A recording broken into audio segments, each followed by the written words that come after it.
Hello, and welcome to Tech Connects, Dice's podcast where we dig into the topics on tech hiring, recruiting, and careers that matter to you. I'm your host, Nick Kolakowski, and I'm going to talk to great guests every month about the current state of the tech careers world, including the tech job market, the hottest tech skills, what companies are doing to attract and retain technology professionals in a historically tight market, and much, much more. Our next guest is Michael Schutzler, the CEO of Washington Technology Industry Association, or WTIA. It's a consortium of 1,000 tech companies working together to build a robust, equity-centered tech sector that empowers thriving communities. A 30-year industry veteran, Schutzler has keen insight into how Washington State, one of the nation's original and largest tech hubs, has evolved over the decades and where it might go in the future.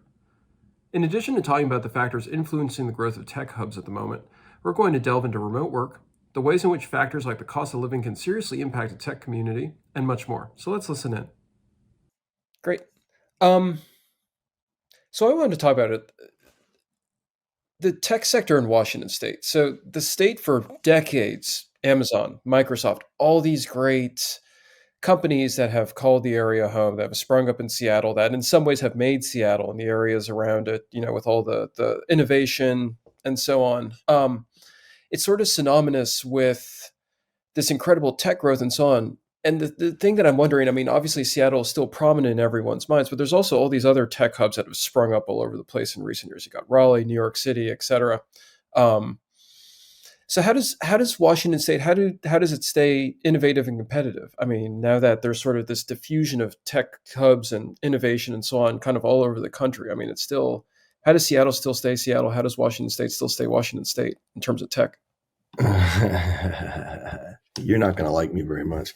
That the predicate of that argument and the question is a fallacy. Okay, that works. I'm happy to be disproven. Yeah, that's why we're that's here. Good. There's a spectacular amount of anecdotal evidence about this diffusion of talent or this migration of talent and so forth. There's a study that I'm happy to share some details with you that shows what that really looks like. We together with some partners commissioned a study to go see what's the truth, what's the actual data set going on. There is clearly there are some great stories about people having had enough of San Francisco's expense to go leave, and therefore by derivative, you're hearing about stories about companies in downtown Seattle who've just had enough of homelessness and lack of security and lack of police and a whole bunch of other stuff, saying, okay, we're not going to reopen in Seattle. Now that the pandemic's over, we're going to Bellevue. And there's a lot of that going on for sure. That's storytelling. But when you actually look at the math, how many human beings have left and how many human beings have arrived in the Seattle area, the evidence is clear that we are still a net gainer of talent in this area. And we're also still one of the top creators of jobs in the country. And so what's pulling them in? Yeah, it's really quite interesting. There's some truth that some of the smaller towns have seen spectacular growth in tech talent. And that's because of it doesn't take a lot. Like if you have 500 people who are now we'll stick in Washington as an example. If you have 500 people who are now living in Spokane who weren't, because they prefer the lifestyle, they prefer the affordability. I mean, the net impact of Seattle is a rounding error, but the net impact of Spokane is a really big deal, mathematically speaking, right? And so we're seeing that across the country, that there are big lifts in small towns where there's a lot of folks that have showed up because what is factual is that remote work has exploded. It is 5 to 6 times higher than it was pre-pandemic. And that doesn't seem to be slowing down. That seems to be accelerating, actually. If there's this net gain, which is great, what's pulling them in? I mean, what's making people say this is where I want to settle in and build a startup or work for one of the big companies or what have you? Everything's relative, right? Yeah. So for some people in Northern California, Seattle seems like a bargain. And there's other aspects of it. We're still at the end of the day, we're one of the lowest net effective tax rates in the country. which is both good and bad, right? It's great from the standpoint of being able to attract talent and attract entrepreneurs and private investment. It might not be so great in terms of running a state budget, but we're we're one of the lower effective tax rates in the country, which makes us very attractive. We still, sure, cost of living has gone up enormously, especially in the I-5 corridor area.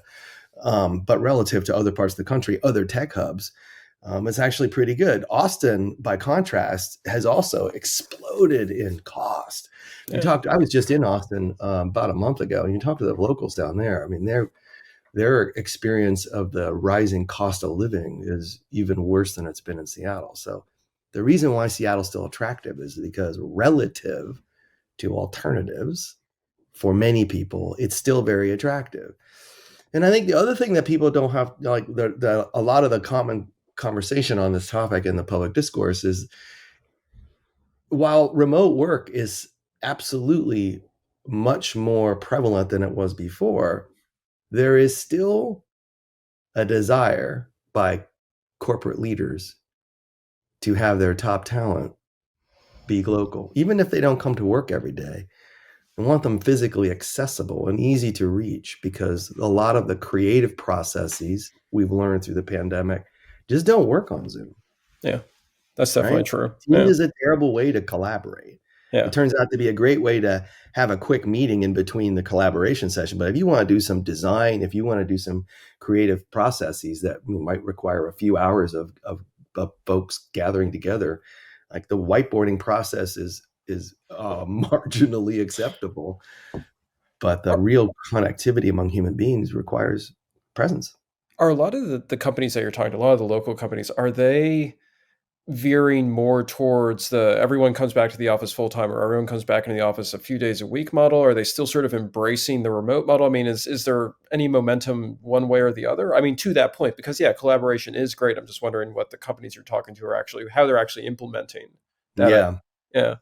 The common theme, the vast majority of experience, is that if a company has the money to produce world class hybrid interactions, and we're talking real money, right? There's special video equipment, special audio equipment. There's there's a team of people necessary to pull off the production of a hybrid event or a hybrid meeting. Those companies that have the money for that, they're seeing a lot of utility in the hybrid mechanism, which means some people are together in a room and other people are dialing in from elsewhere. But for those organizations that don't have the money to consistently deliver a really world-class hybrid experience, they're sticking to remote as the principle and then having episodic meetings in person, um, as needed. Sometimes quarterly. I've heard stories about some teams are meeting once a week. So it depends on the function, depends on the company size, it depends on the company distribution. Like if a company's got employees all over the country, they don't get together every week. They're getting together once a quarter typically. I mentioned I mean, it must be really difficult for those companies where if you're meeting once a week, once a quarter, whatever, just to maintain a culture. I mean, to that collaborative thing again that you get in the office also promotes a really strong culture. But if you have that, where do they even begin to sort of maintain like kind of the cohesiveness that you would get? It seems like that's a real challenge. It is, and the challenge is in the phrasing. If you want to maintain the culture, you're screwed. Hey, yeah, If I you, mean, if you are maybe. if you accept the situation, and many companies have, mind you, if you accept the situation, well, this is our reality, and I want to build the culture. Therefore, what? Now, when you look at it through that lens, it's creating a new form of how to build culture. And what we're discovering is that a lot of companies, and this, by the way, is true for us too, we started out as a downtown Seattle shop. And in the last 12 months, we haven't hired anybody in Seattle. All of our hires are spread out across the country because we went fully remote through the pandemic. So we're seeing this, ourselves too, in addition to hearing this from other companies that we serve, that you have an opportunity to build an even stronger culture through this environment if you get your messaging clear and if you deliver on your promises. Like, your accountability now no longer has the water cooler to sort of make things smooth. Like your accountability is clear. If you say you're going to give employees a new monitor to make it easier to work from home, you better show up with the goods. Right? You gotta really deliver on whatever your promises are to your employees, and you have to be clear about what culture is. And so that requires an engagement that is actually quite positive for many companies. It's just Yeah, different. I could see that. But I mean, the other thing, I mean, when for the companies that are having people coming back in and hybrid and so on, that's also probably good for Seattle and all these other towns too, because presumably people are spending money out once they're back in the office, they're spending money on lunch. They're contributing somehow to the local Mhm. environment, economy, whatever terminology Yeah. you want to use there. Is when you walk around Seattle, do you see, is there kind of a difference there? I mean, have things like really sprung back? Are there more office workers? Are there more, or is it still kind of trying to No. find its feet? I mean, where is it right now? Yeah, there's a great article in the New York Times that sort of benchmarks how I think there was like 10 or 11 cities that are being compared, including Seattle. And Seattle is one of the ones that is really struggling with this Huh. return. And again, this is if you want to maintain your culture, you're screwed. If you want to go back to the way it was as a city, Hmm. you're done. You Yeah. have to go forward. And Seattle's really, really trying to come to grips with that. There's no such thing as like getting the tech workers to come back just cause Yeah. the city has to redefine itself. It has to reposition why anybody would go downtown. So it's ironic that what the city really needs to deliver on, and there's evidence across the country that those cities that do this well are succeeding. You have to reinvigorate the art scene. You have to reinvigorate the entertainment sector. You have to produce hospitality events. Like, there's got to create an excitement. And with that, this is where the other part that Seattle struggles is that you also have to make it safe that you can bring your kids. Yeah. And if you don't have a great reason to come to the city, and even if you did, if it's kind of unsafe or feels unsafe to go there, that's why Bellevue wins, because the mayor of Bellevue has known this long before the pandemic. Lynn Robinson has said, many years ago, if you want to make a great city, you got to create parks where you can walk your kids. Like that's a thesis for her, and that's becoming a lesson learned for mayors all over the country. That if your city isn't walkable, good luck bringing people back to the city, because they no longer have the necessary magnet of having to go downtown to go do a job. They get to do their job in the burbs. Yeah. So the future is entertaining and safe in terms of drawing back everybody. Yeah, Yeah. principle, right? You got to have a good reason to come to the city. I mean, I've been having a couple of conversations with people in different cities, and the general consensus in terms of attracting startups is cheap real estate, which we just were Right. talking about in the sense of, Seattle is cheaper than the Bay Area and so on. And then safety is something that's also been brought up in access to VC. Seattle has I mean, the area around Seattle as well. I mean, all the components are there to have sort of a burgeoning startup scene. And I assume that's happening. I assume there's startups springing all over the place, or is it something where you're still trying to kind of get momentum behind it? I mean, where's the startup scene right now? Startup scene is hot, Good. and history, having been in the startup world since the mid '90s and having seen a few cycles of this, it's counter cyclical. So when there's a recession, more entrepreneurs come out of the woodworks to go start their companies, partly because they've had it working for the big company because they just got laid off, or there's anticipating a future layoff, or whatever. There's a whole bunch of reasons why people in this environment start up. So the startup scene is hot. And again, Seattle's got a long, long history of creating an environment and the services. And most importantly, Seattle now has a critical density of former founders who serve as the essential network to new founders to learn what to do. It's almost an apprenticeship, right? When you become a founder, if you do it completely on your own, you typically fail. It's those that connect to other founders who've already been through the gauntlet where they learn how to go about doing this job. And the Seattle's just packed full of that talent. Um, and I see that there's an opportunity for the city, again, as long as it's interesting and safe, more and more folks will launch their companies in downtown Seattle like they used to. At the moment, the evidence is too early, but it looks like there's going to be as many startups in Bellevue as there is in Seattle. I was In going to fact, ask because there's lots of startup activity. We were just in Spokane last week. There's a ton of startup activity in Spokane. Huh.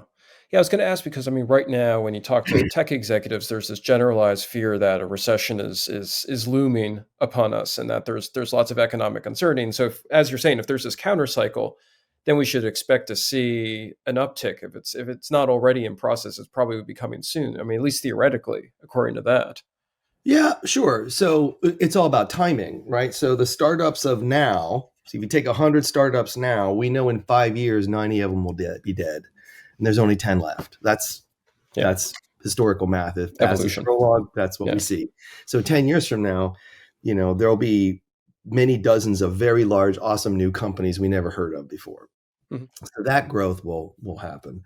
The current recessionary headwinds are, to me, highly ironic because most of the recession we're experiencing in the tech industry is the anticipation of a recession. Yeah. So when you have a large corporation like Amazon doing a hiring freeze, or Microsoft, not only doing a hiring freeze but a reduction in force, they're doing that in anticipation of future profit pressures. Yeah. It hasn't happened yet. They're predicting it, and so by predicting it, they're creating a recessionary downforce. That's also, that's nothing new there. There's lots of history of that It in our does country. it does seem like a self-fulfilling prophecy in a certain weird way. The other thing too, and especially, Meta and Salesforce both mentioned this in the layoff related notices that they put out, but during the pandemic, a lot of these companies, especially the ones that were obviously have cloud apps and services, had this influx of cash, these massive profits as they immediately parlayed into a burst of hiring and investments and, the metaverse and other initiatives. And now it seems that after this rapid acceleration, they have to tap the brakes because, obviously things change, the environments change, and now they're in this position. So it's the did Washington State go through that? I mean, was there like a huge burst of hiring around the pandemic? Because there's so many cloud services, I would imagine there's probably a huge burst of hiring, and now maybe it's break tapping time for everybody, or how did Yeah, that over the last couple of years? How'd that go? up into and including the summer, Seattle again was still a net creator of jobs and a net attractor of talent. Mm-hmm. Um, and that's definitely slowed down now. Yeah.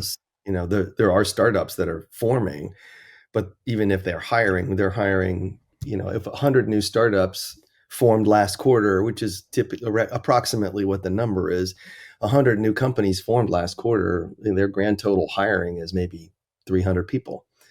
Microsoft freezes or does a reduction in force, there's thousands of people. So right now, the downward pressure is more forceful than the upward pressure in terms of job creation and talent acquisition.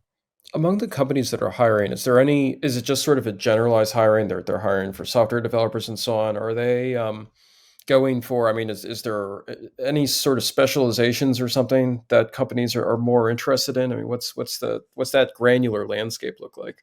Yeah, the number one job continues. The number one job by far in the tech industry, and I'll define that a little more widely and say the tech sector, which Mm-hmm. would include large tech teams in non-tech companies. Like for example, Starbucks has somewhere around 7,000 tech workers inside it, Mm. and just in downtown Seattle. So if you look at the wider definition of tech sector, there's not the number one job is software developer. Yeah. Bar none. Like that's 60% of all tech jobs is that. Mm-hmm. But in terms of other talent, there's a real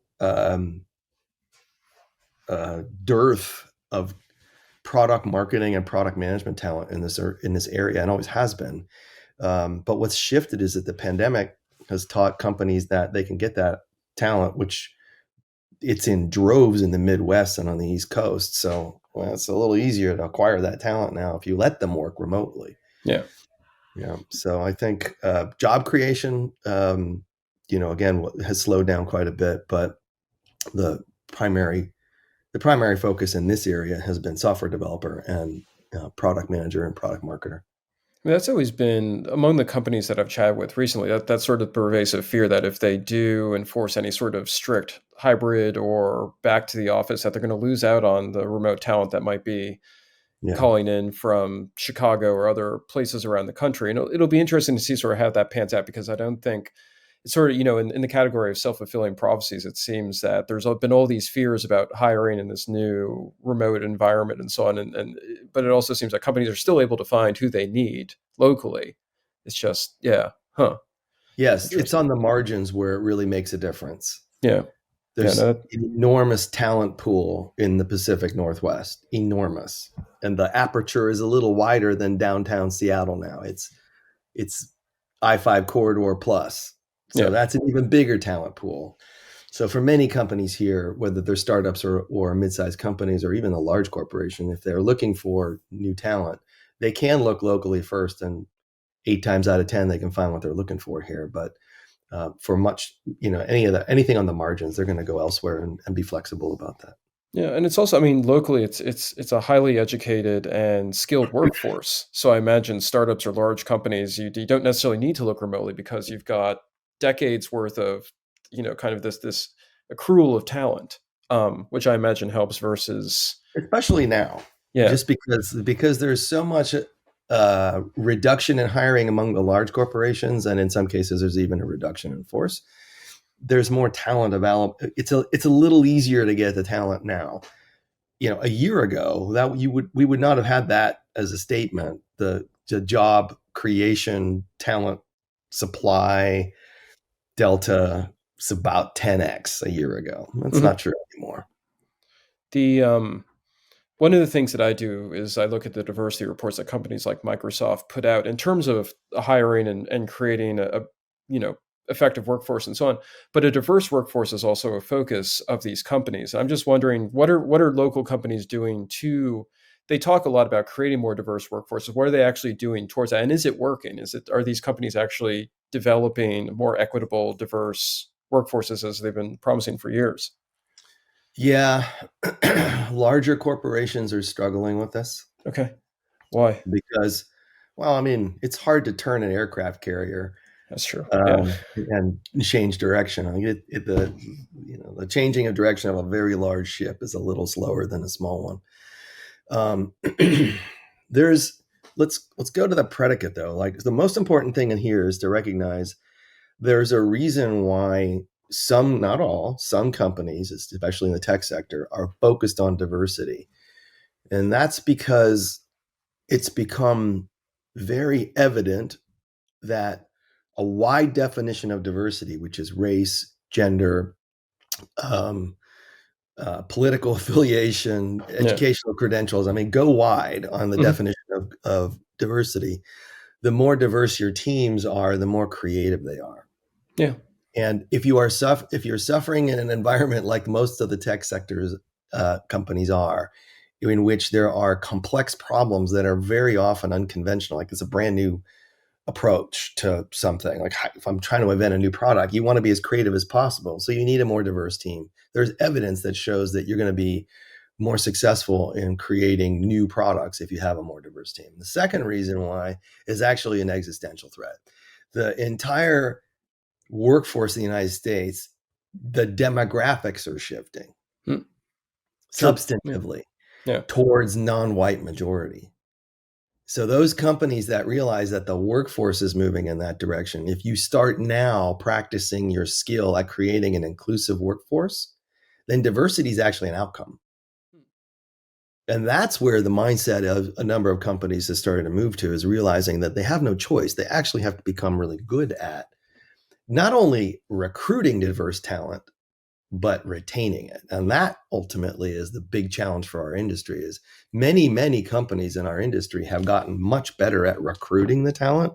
They Yeah. haven't gotten very good at retaining it.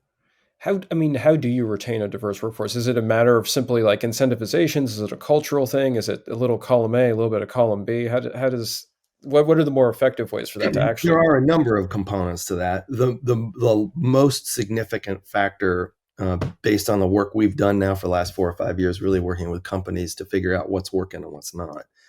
The number one factor is leadership competencies. Hmm. So leadership That's it, folks. competencies It's historically always have focused fascinating on to talk things with like someone who has project a sweeping management and view of financial everything going on metrics in and HR tech and how that motivating impacts companies employees. What finding they the right haven't talent. focused on Here's a is few key takeaways from our discussion. what is your language and First, what is your the rise of behavioral remote and skill hybrid set work is giving companies in a lot more creating an flexibility. inclusive It's now environment? potentially Are easier to you? recruit Or are you on national and creating international adversarial basis, as well as environment? find the And right there's a talent. long But history even in though there our are more industry opportunities to find the right of candidates, thinking a of an company needs its adversarial hiring, competitive onboarding, environment training, as and being workplace somehow arrangements that something new that's employees can integrate into the helpful to company as become a smoothly as more possible. competitive company. Second, And a lot that's of not workers miss the correct. ability to collaborate in person within Yeah, an I mean, office. I could see that. That's a key reason why many It technology also professionals seems prefer that hybrid work, where they go back to their office with for a a few lot of days a these week. companies, especially Many in the companies are context of their working on how to diversity bring the reports, they collaboration, put, you know, camaraderie, and every year they put out spontaneity these of the things. The office to a percentages virtual move only environment in incrementally, a and way then they that's tend to not just blame it giving a on the thumbs up educational on pipeline, but Slack. they never actually Keep an mention eye any on of what these tech issues companies are with doing to regard make to remote work retention more personable and in the future. adversarial and all the rest of the Third, stuff. So startups it's are also interesting trying to that figure it's out how sort to of, help businesses I mean, manage these the issues rising seem pretty employee clear cut, but costs, such as they don't seem healthcare. to be citing With them, which inflation is, and other factors Yeah, leading to that's rising boy, I'll tell you, prices, that's you a should pay root of attention our to how frustration in the emerging work that companies are we've trying to done make in company building a spending tech much more apprenticeship efficient. across the country and in And helping that's a it, number of folks. companies We'll see with you their next time. diversity And challenges. remember,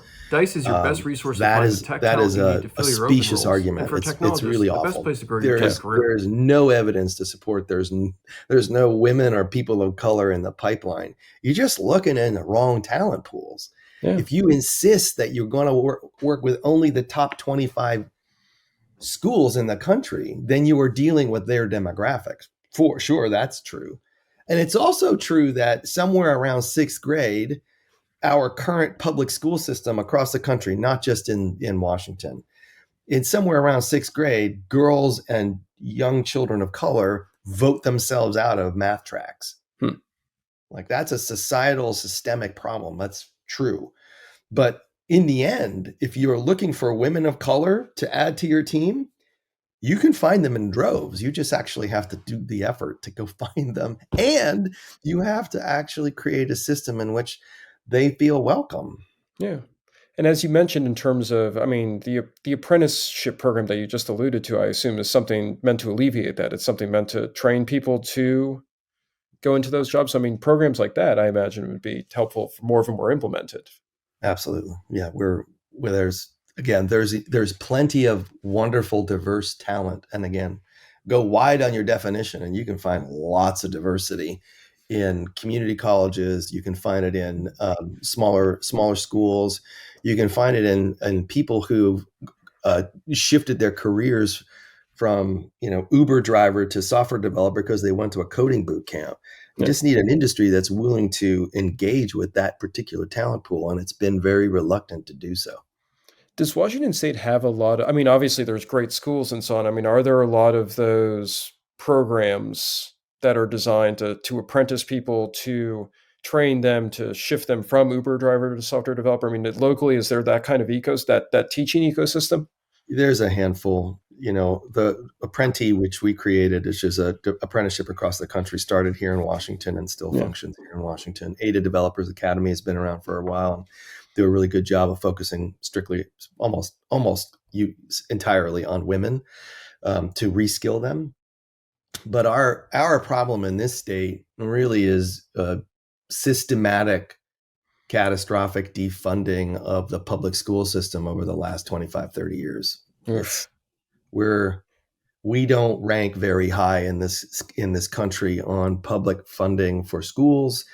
Our computer software focus by the state legislature over the past 5 years or so on trying to fund and create training programs to allow for more AP math, AP computer science in the public school systems. It's hardly moved the needle at all so far. We have a lot of unfunded mandates in this state. Last week, I was talking to Kevin Kelly, who's the head of AWS education, or one of the heads of AWS education. He was saying that Amazon is investing an extraordinary amount of money in educating people in cloud skills. And obviously, one of the points of that is you get everybody using AWS, and then there's a certain angle that's beneficial to them in there. But I'm just wondering, you see companies, large companies, offer these education and training programs. Do those help? I mean, in terms of solving these talent gaps, in terms of fixing some of these other issues, or is that just not part of this overall discussion in terms of No, education? that helps very well, very much. Okay. There's a long history of the tech industry having organizations that figure out that if you get people trained on your platform, they Yeah. end up using it. Mhm. A DEC computer did that with the VAX computing system. Apple did that for decades, focusing their efforts on the education sector, and AWS is a good student of history. Yeah. No, they are. I mean, it seems like they're training tons of people at the very least. Absolutely. Doing a really good job of that. So that was interesting. If you work in tech, you know that Seattle, Bellevue, and other cities are synonymous with tech innovation, as well as some of the biggest names in the industry, including Microsoft and Amazon. Washington State's tech scene also has some valuable takeaways for other tech hubs across the country. First, tech hubs, especially those on the rise, need to provide a reasonable cost of living for technology professionals and others. There also needs to be an attractive culture. People want to live and work in places that are fun. Second, tech hubs and centers of innovation can spring up in all sorts of circumstances. We might be heading into a recessionary environment at the moment, but that's when many technology professionals decide to strike out on their own and finally get their startup off the ground. If you have enough startups in an area, founders can connect with each other and with talent and create a meaningful community. Third, while tech hubs remain vibrant places, companies have discovered that an openness to remote and hybrid work can unlock a sizable talent reservoir. If you're trying to put together a team of tech professionals, especially specialized ones, say that 5 times fast, don't discount how offering a remote job can help you land the talent you need. And with that, we'll see you next time. And remember, Dice is your best resource to find the tech talent you need to fill your open roles, and for technologists, the best place to grow your tech career.